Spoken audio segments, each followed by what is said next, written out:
J'aurais aimé chanter l'opéra. La fosse.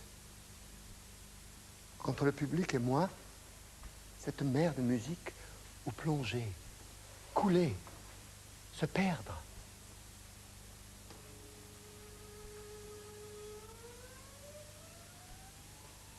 Jouissance. La voix, tout là-haut, au paradis, et le corps éclaboussé de notes.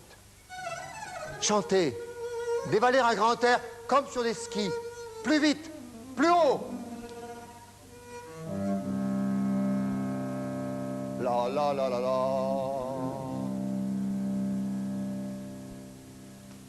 Non. Pauvre petite voix, seule, en scène, et rien, le vide,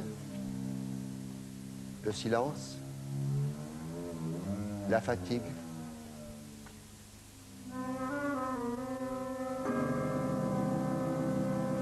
Faut-il toujours que l'on soit mort pour que les gens vous laissent vivre ?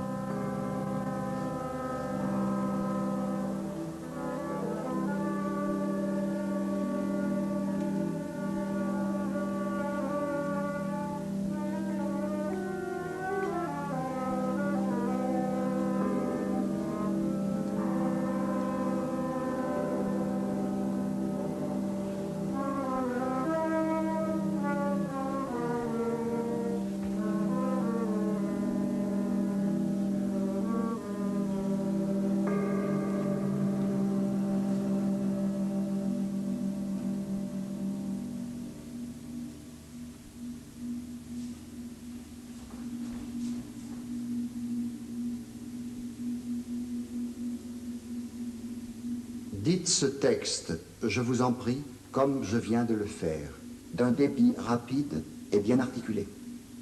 Mais si vous beuglez, comme pas mal de nos acteurs, autant confier ma prose aux crieurs du village. Acteurs, ne fauchez pas trop l'air avec la main non plus. Allez-y doucement, dans le torrent. La tempête, ou si je puis dire, la tornade de votre passion. Obtenez cette tempérance qui donne du velours.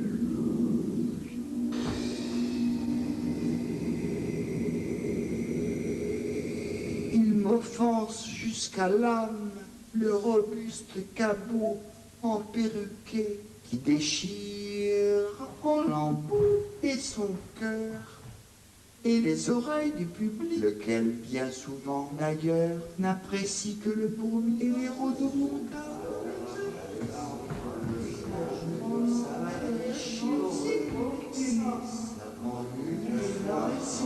De pareils matamores mérite le fouet. Je vous en prie, évitez cela. I warrant your honor. Ne soyez pas non plus trop réservé. Prenez votre bon sens pour guide. Liez la parole au geste et geste à la parole. Geste. En observant surtout la simplicité du naturel. Le but du théâtre sera toujours être le miroir de la vie, montrer à la vertu sa nature propre, confronter la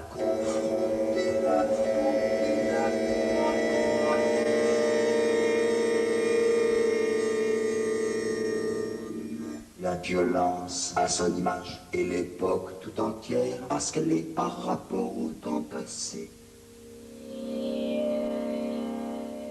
L'enflure ou le laisser aller peuvent bien provoquer un rire, un culte, mais ne saurait que consterner les gens debout, et le jugement d'un seul de ceux-ci doit l'emporter sur un théâtre plein d'ignorants.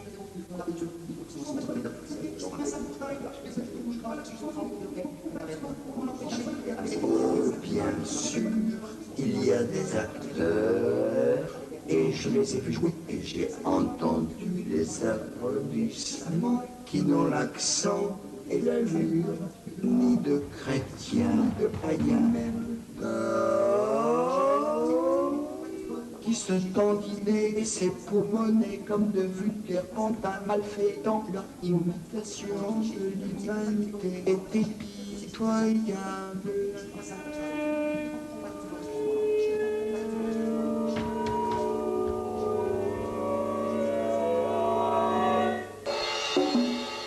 I hope we have reformed that indifferently with us, sir. Réformez-le encore plus et ne laissez pas ceux qui jouent les clous ajouter rien à leur texte. Se mettre à bouffer brusquement pour entraîner au rire une quantité de spectateurs imbéciles pendant que des questions importantes pour la pièce sont en débat. Le pitre qui se comporte ainsi démontre un goût et une ambition méprisables.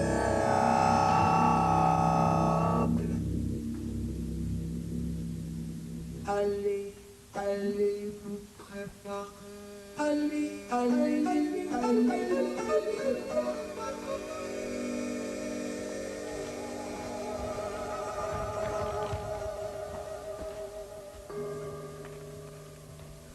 Mais je suis prêt.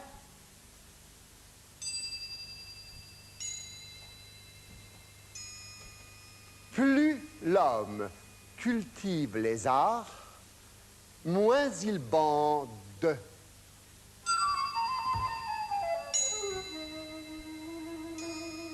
Il se fait un divorce de plus en plus sensible entre l'esprit et la brute.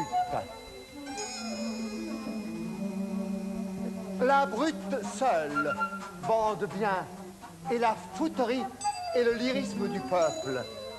Foutre, c'est aspirer à entrer dans un autre, et l'artiste ne sort jamais de lui-même. J'ai oublié le nom de cette salope. Bon, je le retrouverai au jugement dernier.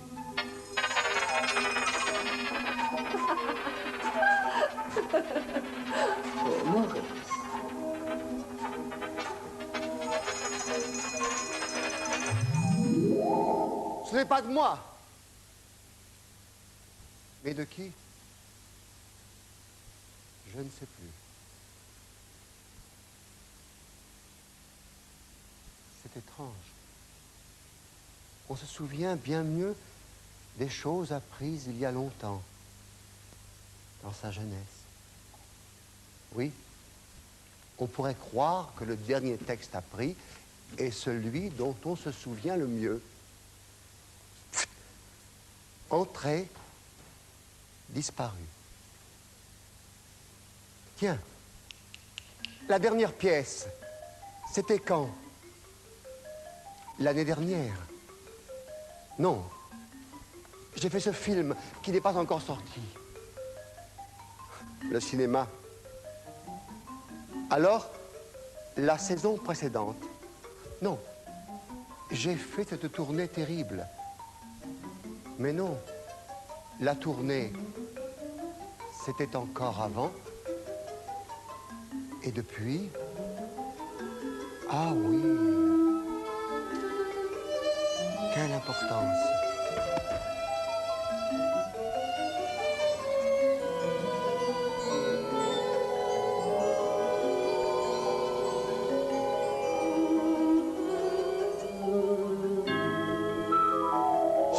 des rôles appris au conservatoire. Enfin, presque. Non. Ce dont je suis vraiment sûr, c'est cette fable. J'avais 7-8 ans, pas plus. L'anniversaire de ma mère, elle portait une robe en velours frappé violet et les perles que mon père venait lui offrir.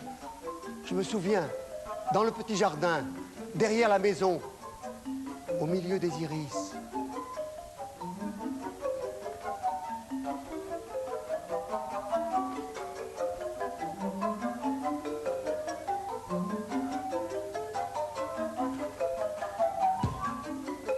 Maître Corbeau sur un arbre perché tenait dans son bec un fromage. Maître Renard par l'odeur alléchée lui tint à peu près ce langage. Et bonjour monsieur du Corbeau, que vous êtes joli, que vous me semblez beau sans mentir si votre ramage ressemble à votre plumage. Vous êtes le phénix des hôtes de ces bois. À ces mots le Corbeau ne se sent plus de joie. L'ouvre un large bec, l'ouvre un large bec, l'ouvre un large bec, l'ouvre un large bec, l'ouvre un large bec, l'ouvre un large bec, l'ouvre un large bec, l'ouvre un large bec. L'ouvre un large bec, l'ouvre un large bec, l'ouvre un large bec.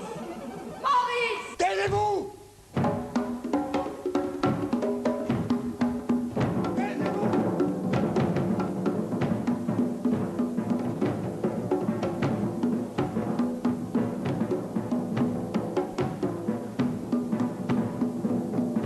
Taisez-vous!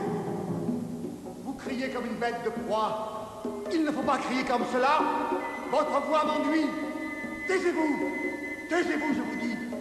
Pensez à ce que vous faites. Cet homme vient peut-être de Dieu. Je suis sûr qu'il vient de Dieu. C'est un saint homme. Le doigt de Dieu l'a touché. Dieu a mis dans sa bouche des mots terribles. Dans le palais, comme dans le désert, Dieu est toujours avec lui. Ja! Das ist möglich. Man weiß nicht, aber das ist möglich, dass der Mann von Gott gestartet ist. Regardez la nuit. Der Mond ist rot. Der Mond ist wie eine Frau, die aufsteigt auf den Trappen. Ach, ich bin aufgeglitten. Ich bin in Blut getreten.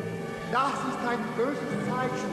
Und in der Luft höre ich etwas wie das Rauschen von mächtigen Flügeln.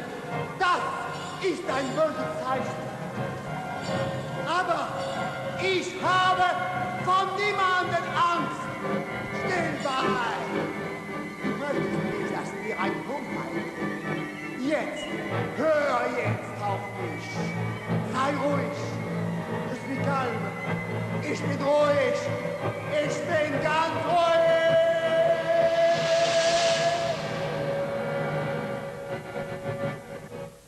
Je suis tout à fait calme.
Jules.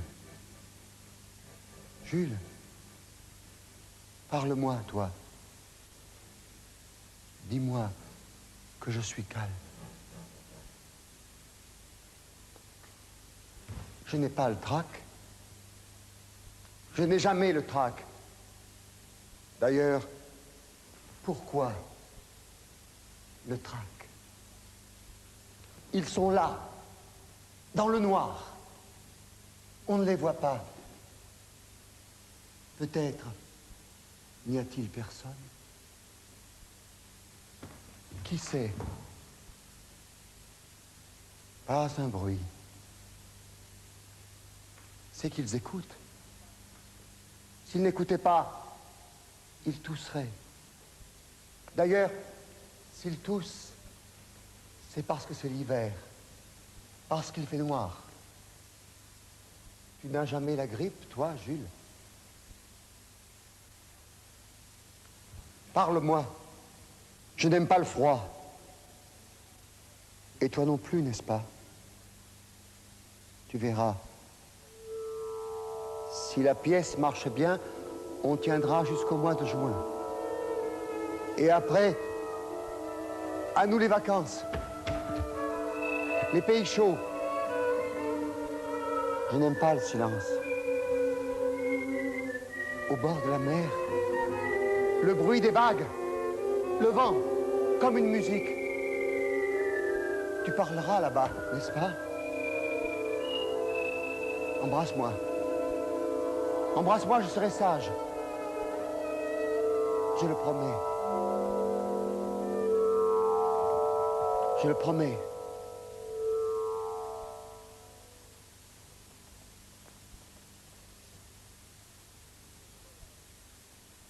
Quelle heure est-il? Non, ce n'est pas possible. Ma montre a dû s'arrêter. Il est la même heure que tantôt. Pourtant, elle marche. Et puis, cette montre est parfaite. Non, le temps a dû s'arrêter. Le temps. J'ai gagné. Jules, on a gagné. Tu te rends compte?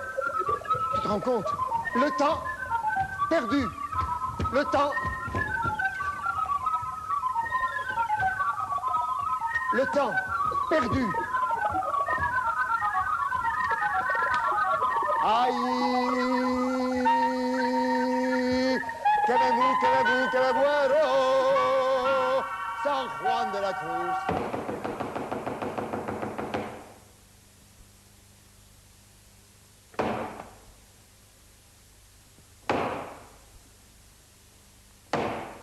Non. Il n'est pas encore l'heure. Tu as menti. D'ailleurs, la salle est vide. Il n'y a personne. Et puis, je ne suis pas encore prêt. Jules,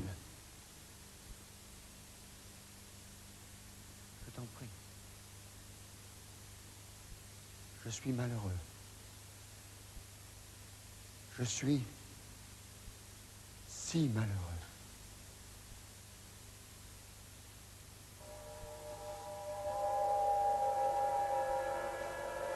Et toi aussi.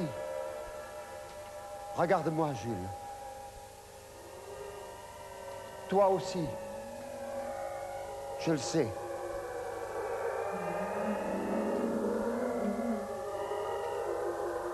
Tu es malheureux.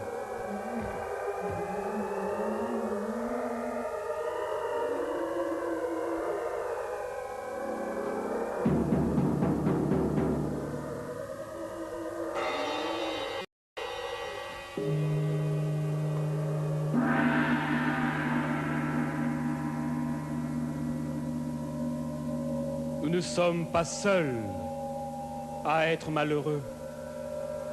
Souvenez-vous plutôt de l'immense théâtre de l'univers, où l'on assiste à des spectacles bien plus sombres que ceux où nous sommes acteurs. Le monde entier est une scène, et tous, hommes et femmes, en sommes les acteurs. Nous avons nos sorties, nous avons nos entrées, et chacun notre tour, nous jouons plusieurs rôles. C'est un drame en 7 âges.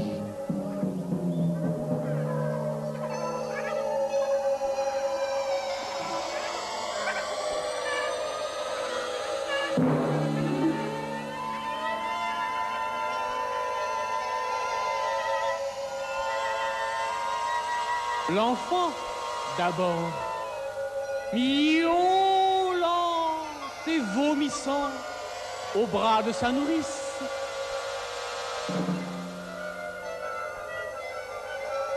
Puis l'écolier qui pleurniche, et bien à contre-cœur se traîne vers l'école. Escargot, le cartable au dos, et son visage avec soin récuré, qu'il n'a que le matin.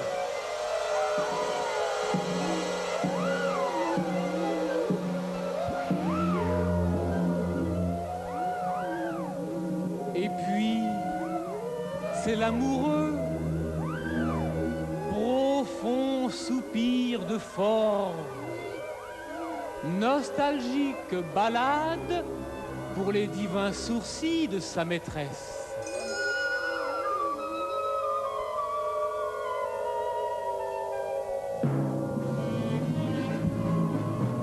Alors vient le soldat, l'un d'étranges jurons et poilu comme un tigre.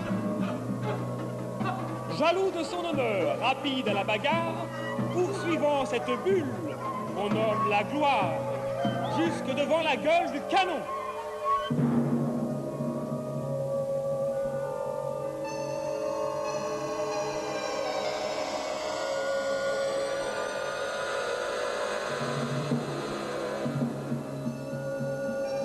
Et puis, le juge, beau ventre rond et bien enchaponné, œil dur, sévère et barbe formaliste, plein de sages dictons, d'exemples quotidiens, ainsi joue-t-il son rôle. Le 6e âge tremble dans ses pantoufles et son pantalon maigre. Les lunettes au nez, la besace au côté, les collants de sa jeunesse sont trop larges d'un monde pour ses deux cuisses rabougries. Et sa belle voix d'homme, flûte désaccordée, retournant au fossé de l'enfance, susurre un son siffleur.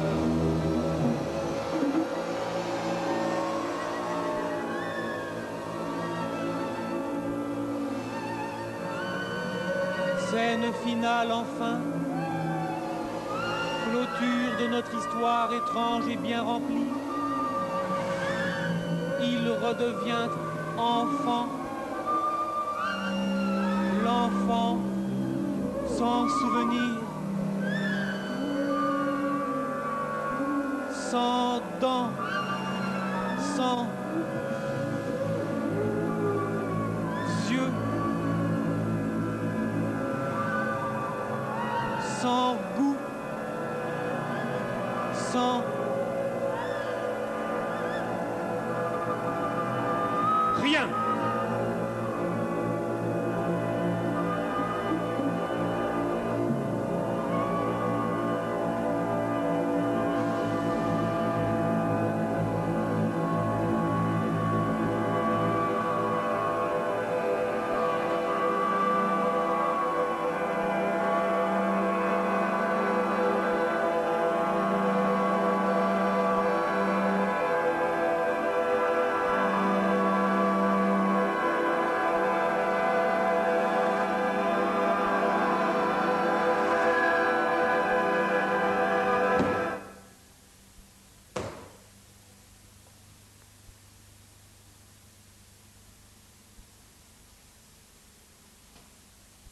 Heinrich von Kleist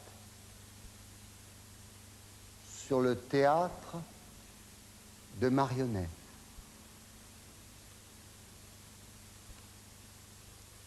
Au cours de l'hiver,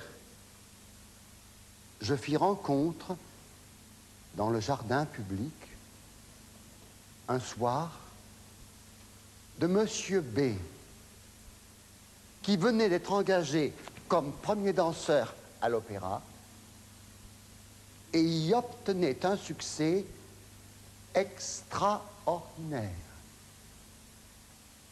Je lui fis part de mon étonnement à l'avoir plusieurs fois aperçu dans un petit théâtre de marionnettes situé sur la place du marché, où les gens du commun un soir, de venaient se Monsieur B, réjouir. qui venait d'être Il engagé m'assura qu'il comme trouvait premier danseur à l'opéra à la pantomime et des y poupées obtenait un succès un grand intérêt extraordinaire. et un réel plaisir. Je lui fis Me faisant part de mon remarquer sans étonnement détour, à l'avoir plusieurs fois aperçu ambitieux de perfection, dans un petit théâtre de pourrait marionnettes apprendre d'elle dressé sur la place du marché où les gens du commun venaient se réjouir. Il m'assura qu'il trouvait à la pantomime des poupées un grand intérêt et un réel plaisir, me faisant remarquer sans retour Qu'un danseur ambitieux de perfection pourrait apprendre d'elle bien des choses. Je m'inquiétais du mécanisme de ces personnages et comment il était possible, sans avoir des myriades de ficelles aux doigts, de commander précisément à chacun de leurs membres, en sorte qu'ils suivissent si exactement le rythme de la musique ou le mouvement de la danse. Chaque mouvement, m'expliqua-t-il, possède son centre de gravité, et c'est lui seul qu'il suffit de commander à l'intérieur de la figure. Les membres qui ne sont, eux, rien d'autre que des pendules, suivent d'eux-mêmes et de façon purement mécanique, sans nulle assistance étrangère.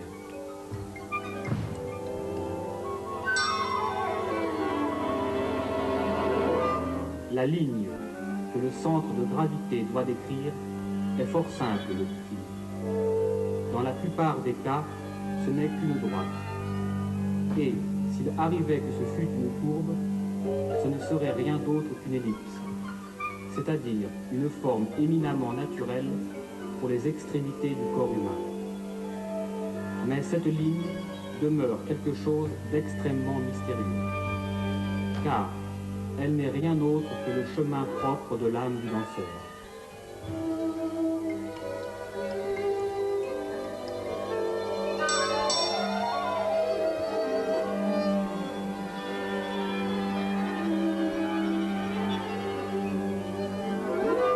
Les mouvements de doigts de l'opérateur sont en rapport extrêmement subtil avec le mouvement des poupées qui y sont attachées.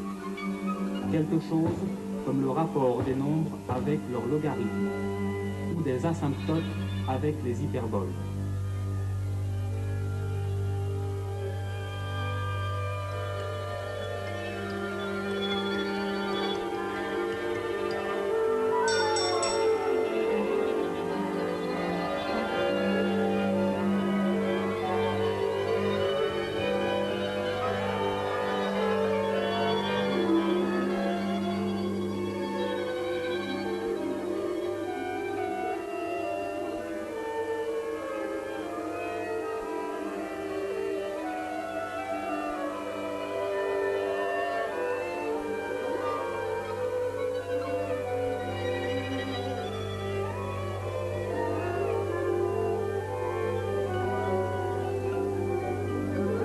Aucun autre habile danseur de ce temps, fût-ce Vestris en personne, ne parviendrait à égaler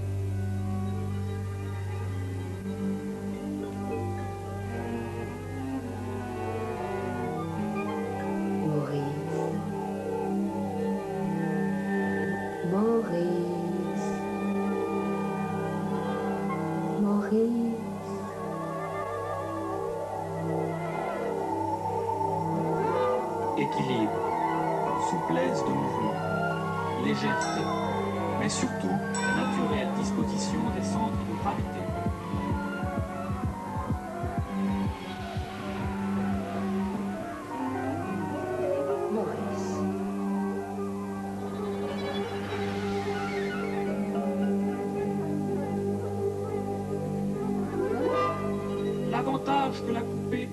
sur le danseur vivant.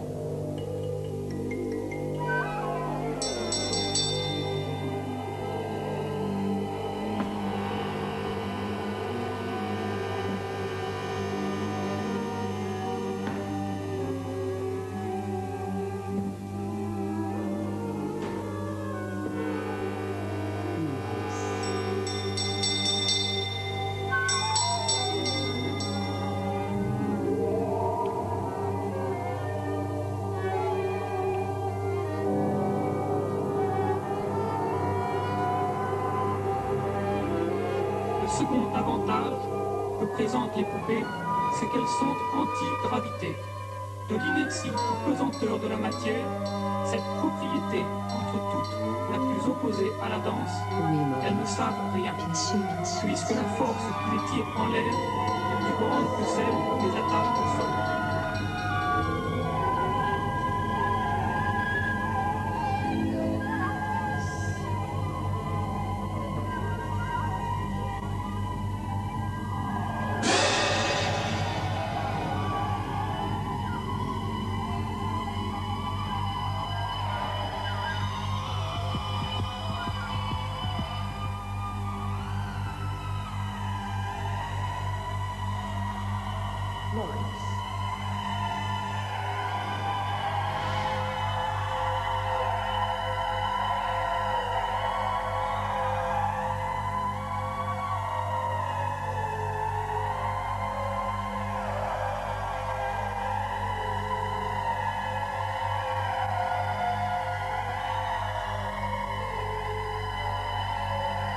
Qu'il soit possible de rencontrer plus de grâce dans un mannequin articulé et mathématique que dans le bâtiment vivant du corps humain, tout simplement impossible à l'homme d'égaler le mannequin des deux extrémités de l'univers sphérique.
Les poupées, comme les elfes, n'ont besoin du sol que pour le frôler.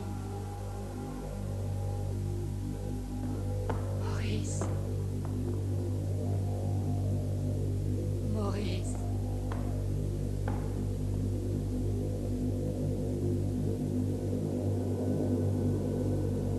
Maurice.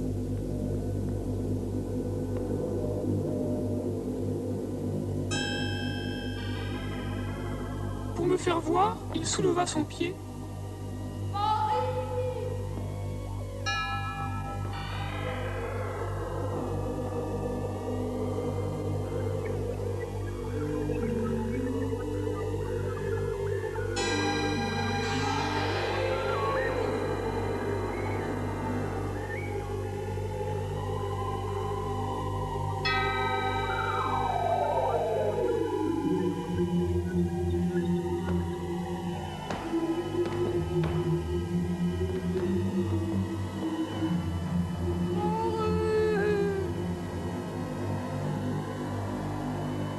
L'intersection de deux droites courant au-delà d'un point après un parcours à travers l'infini. L'image dans le miroir concave.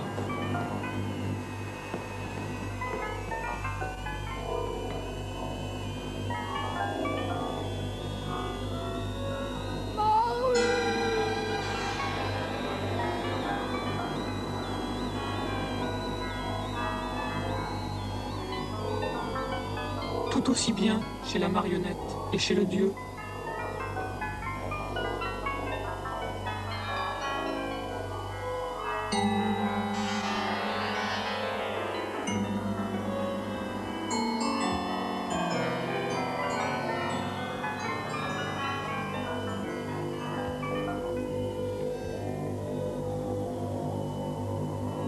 Il nous faudrait goûter une nouvelle fois à l'arbre de la connaissance, afin de retomber en état d'innocence.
Derrière tes mains et tes blasphèmes, tu as caché ton visage. Tu as mis sur tes yeux le bandeau de celui qui veut voir son Dieu. Eh bien, tu l'as vu, ton Dieu. Mais moi, tu ne m'as jamais vu. Si tu m'avais vu, tu m'aurais aimé.